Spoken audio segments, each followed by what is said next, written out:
About God, I get emotional. I just get emotional talking about God. When I'm with somebody who really, truly loves God on the level that I love him and understand him on the level that I love him, I feel that way about him. So, most times we could talk about God and you could vibe with someone when they're really not there. So you just go through the motion for your own salvation. You explain to them about Islam and the way of Islam, how it is wholeheartedly and truthfully. You know what I mean? Which there's no compulsion, there's no hatred. It's insane how different religions have different variations, and we're supposedly be the same under the same God, which is Allah. And it's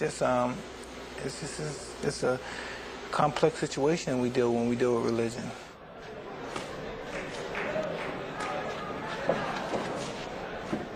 His salvation, his understanding, he's enlightened me. Before I became a Muslim, I've known Muslims all my life. You know what I mean? But I never had any inclination of becoming a Muslim because I didn't think their conduct was, I thought it was all hypocritical. But then when you run into people, individuality allows people to act certain ways, and certain people conduct themselves in other ways, and certain people conduct themselves in ways that are different from that. And I was just saying, a Muslim is just your conduct.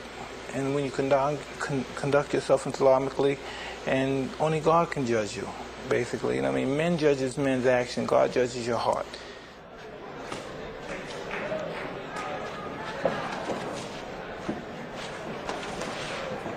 I like to believe so. I like to believe I'm a better individual now. You know what I mean? Every now and then I go off the handle and I may curse someone out or be upset. But I keep my salvation with Allah. I try to get on my prayers, and I should pray more than I do. And instead of I pray like probably 3 to 4 times, I should pray the whole 5 times. And I just try. You know what I mean? See, it's interesting, Mike. You become conservative over the years. I heard you talking about welfare is a bad thing. Private schools may be a good thing. You're concerned about the welfare of your kids. You're concerned about violence. Not that that's a conservative posture, but you've become, in your older age, 31, soon to be, you've become a guy who's become a fairly suspicious and suspect person about the world around you. You have to, because when you think about when people say, well, I want my kid to grow up like me, we're lucky. I'm lucky. My son may not be lucky to survive what I survived. My daughter may not be lucky to survive. I don't want them to be some radical nuts. I don't want them to say, well, we're going to fight for this cause. I want them to say yes, sir, no, sir, and just go to school. And I know people say, you weren't like that, but... You weren't like that. I know, but they may not be lucky and be out there in the streets hustling. I'm just so happy that they're in a situation financially, and they got a good... Listen, they got a father that cares about them, and they got a mother who's bright and intelligent and knows all... the proper way of taking care of children. And what did I have? I had a mother who was alcoholic, and I had a father who was a pimp, a hustler in the streets. You know what I mean? I don't know if that's going to make them a better person than I am, but hopefully from their situation they get a better life than I had. You used to tell me your dream was to be the champ and to be the greatest champ. Well, I'm talking about big dreams, like after fighting over the hell with the world, it's to live your life, raise your kids. But I don't got no big dreams like I'm going to do this and I'm going to do this and I'm going to be somebody important and outraged. Nah, man. Me being champ or me being a fighter is just being one of the guys. That's not nothing serious. People take it more serious than it really is. Life is taken too serious. Life is sometimes, over-exaggerated, I think, sometimes. You told USA Today last week that the biggest mistake you've made in your life was to get involved in boxing in the first place. That's hard for me to believe. Now, all the great things that have happened for you, I mean, there's been a lot of bad things. More bad than good. But not because of the sport of boxing, not because of what you did in the ring. No, listen, boxing exposed me to other people in boxing exposed me.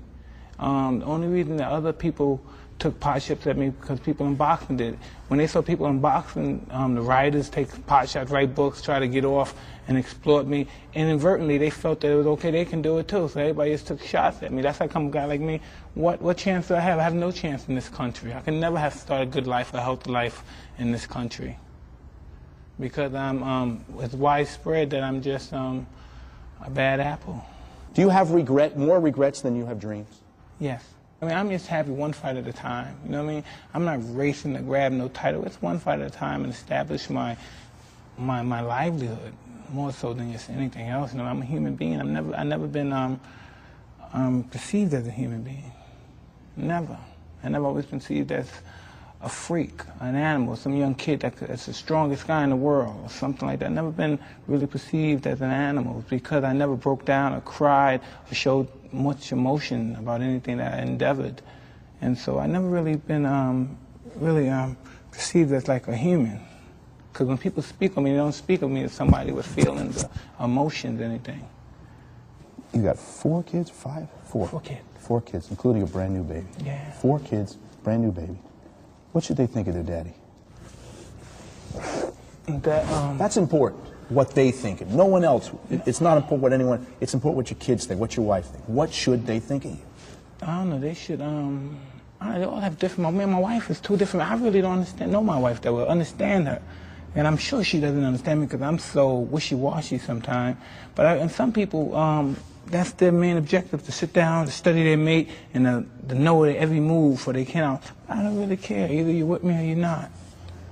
What do your kids talk to you about? What do you think? It's love. It's all about love. It's all about kisses, loves, taking them to Jeepers and taking them to little restaurants, feeding them, helping them with homework. You're just the daddy to them. Yeah, it's real simple. You would hope that they would someday get all the information and still admire you as their father. Because? Listen, I don't know about all that stuff, if they're going to admire me or anything. But I know they're going to have the chance to be a good person. They're going to have all the opportunities.